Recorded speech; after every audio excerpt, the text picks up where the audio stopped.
Castlevania Harmony of Dissonance, Successor of Fate, in the jazz fusion style of Weather Report. This is not the video I intended to make. Last week, my family took a short trip to the North Shore. Traveling to northern Minnesota at the end of December is typically risky due to unpredictable weather. Well, the weather in Duluth was warm enough to be outside comfortably in just a sweatshirt, constant drizzle aside, and by the time we left, there was no snow on the ground. No, a video about climate change is not the one I intended to make either. On the last day of the trip, I got the idea to make a video that would deviate from this channel's main topic, music, and focus on my other obsession, retro video games. Specifically, I was going to compare the Nintendo Switch Lite to the Anbernic RG353M, and talk about why I chose to bring the Anbernic on the trip instead of the Switch. I even wrote the script, well, about half of it. It was long, really long. But I decided not to make that video, both because it veers a bit too far off topic, and also because I don't really want to wade into the dangerous territory of discussing the E word where Nintendo IP is concerned. You see, I'm hooked on games from the Game Boy Advance era, and you can play those games on both of these devices, but only one method is endorsed by Nintendo. So I'm not going to mention any Nintendo games, even though there's a particular one I was going for 100% completion on during the trip. Instead, I'm going to focus on another game from that era, a Konami game, which I recently also finished for the umpteenth time, Castlevania Harmony of Dissonance. I first played this game on the Game Boy Micro I used to carry in my pocket while commuting by light rail in the early 2000s. I've been an absolute Metroidvania junkie ever since. I still have that Game Boy Micro, but the screen has gotten too small for my aging eyes. On its release, this game received some heavy criticism for the supposedly poor quality of its music. I agree that the music doesn't sound very good in the game, but I think the compositions are really cool and contribute to the creepy, gothic vibe of the overall game experience. The music for this game was composed by Soshiro Hokai, who also composed some of the music for the generally more favorably received follow-up, Aria of Sorrow. It's hard to argue that Aria of Sorrow isn't a better game. It definitely is, but there are some unique things about Harmony of Dissonance that I think make it special, such as the way you traverse two different versions of the same castle. I'm not sure if this game introduced the whole concept of a mirror world, but it's definitely something Nintendo picked up on in games such as Metroid Prime 2 Echoes for the GameCube, or more recently, Tears of the Kingdom for the Switch. Anyway, the musical theme from Harmony of Dissonance that sticks most clearly in my mind is the first one you hear upon entering Dracula's castle, Successor of Fate. That's what I'm focused on here. I wanted to record my own version of it, and I decided to give it a twist by arranging it in the jazz fusion style of Weather Report.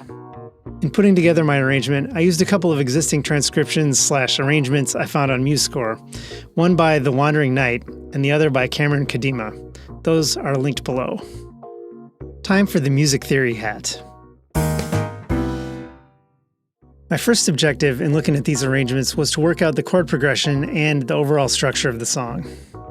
After a slightly rubato, 5-measure intro section, the song basically follows a 32-bar AABA form typical of a jazz standard. The basic melody and arrangement gets significantly embellished when the A section returns, but I wanted to keep my arrangement simple and focus on the structure. The intro starts in F minor, and after winding through some complex jazzy chords via extensive use of common tones, it ends on an F7 chord, the 5 of the song's main tonal center of B-flat minor. The A section starts with a couple more jazzy chords, B-flat minor 7 to D-flat 13, before veering into some not-so-jazzy territory as it builds tension with an A augmented chord and a B-flat minor 6 chord, until it eventually wraps things up with, a 2-5-1. In this case, since we're in a minor key, the 2 chord is C half diminished, or C minor 7 flat 5, to F7, with a suspension in between. The B section explores various altered versions of a B-flat minor chord, before quickly landing on E-flat 7 over D-flat, a plagal cadence weakened even more by placing the 7th in the bass, leading back to the B-flat minor 7 chord of the A section. For the solo, I decided that in the spirit of 70s jazz fusion, rather than trying to wrangle a coherent improvisation out of the gnarly chord sequence of the entire form, I would instead go into a 2-chord vamp on B-flat minor 7 to D-flat 13, the first 2 chords of the A section. This vamp is perfect for some modal jamming. In the end, the jam was a bit happier, then it really seems like it should be relative to the head, but it is what it is. I just wasn't feeling the darkness today. As for the arrangement, there are a couple of specific songs by Weather Report that inspired my take, Black Market and Elegant People, the latter of which I recorded my own cover of a few years ago. Needless to say, I am not Wayne Shorter or Jaco Pastorius, and those are the instruments I've actually worked on. I certainly can't do justice to the work of Joe Zawinul or Peter Erskine, or for that matter, any of the other bassists or drummers from Weather Report's Revolving Door rhythm section. Don't expect even a tenth of their virtuosity in what you're about to hear. Still, see if you can pick out the characteristics of Weather Report's sound that I tried to emulate here. And maybe you'll also recognize a riff from another video game in the bass part during the solo section.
you.